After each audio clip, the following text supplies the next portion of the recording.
কৃষক প্রজা পার্টি প্রতিষ্ঠা 1936 সালে, প্রতিষ্ঠাতা এ কে ফজলুল হক। প্রতীক ছিল হুক্কা। 1937 সালে নির্বাচনী স্লোগান ছিল লাঙ্গল যার জমি তার, ঘাম যার দাম তার। 1937 সালে ফজলুল হকের নির্বাচনী এলাকা ছিল পটুয়াখালী।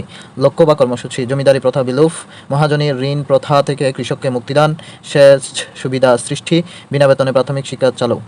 বাংলায় মুসলমানদের জন্য বরাদ্দকৃত 117টি আসনের মধ্যে কৃষক প্রজা পার্টি জয়লাভ করে 36টি আসনে।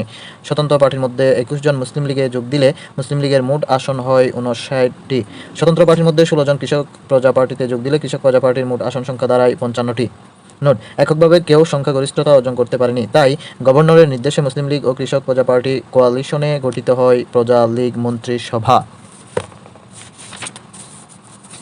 হক মন্ত্রিসভা 1937 থেকে 41। মন্ত্রিসভার সদস্য ছিল 11 জন। মুখ্যমন্ত্রী ও শিক্ষামন্ত্রী ছিলেন এ কে ফজলুল হক। বাণিজ্য ও শ্রমমন্ত্রী ছিলেন হোসেন শহীদ সোহরাওয়ার্দী। তিনি মুসলিম লীগের সাধারণ সম্পাদক ছিলেন। নোট: মন্ত্রিসভায় স্থিতিশীলতা রক্ষার জন্য শেরে বাংলা এ কে ফজলুল হক 1937 সালে মুসলিম লীগের মতো সাম্প্রদায়িক দলে যোগদান করেন এবং পরবর্তীতে ফজলুল হক প্রাদেশিক মুসলিম লীগের সভাপতি এবং হোসেন শহীদ সোহরাওয়ার্দী সাধারণ সম্পাদক নির্বাচিত হন। মন্ত্রিসভার পতন: 1941 সালে মুসলিম লীগের ফজলুল হকের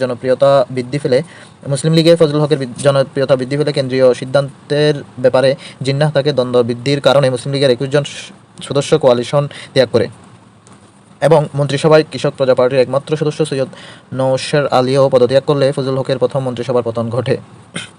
ফজলুল হক মন্ত্রিসভার কর্মকাণ্ড: 1938 ফ্লাউড কমিশন গঠন। বিনা ক্ষতিপূরণে জমিদারি প্রথা উচ্ছেদের জন্য ফ্রান্সিস ফ্লাউডকে প্রধান করে কমিশনটি গঠন করা হয়। কমিশনের রিপোর্টের আলোকে 1950 সালে জমিদারি প্রথা উচ্ছেদ করে প্রজাস্বত্ব আইন পাস হয়। তেজগাঁও কৃষি বিশ্ববিদ্যালয়, বর্তমান শেরে বাংলা কৃষি বিশ্ববিদ্যালয় প্রতিষ্ঠা করেন এবং শিক্ষা বোর্ড বিল পাস করেন।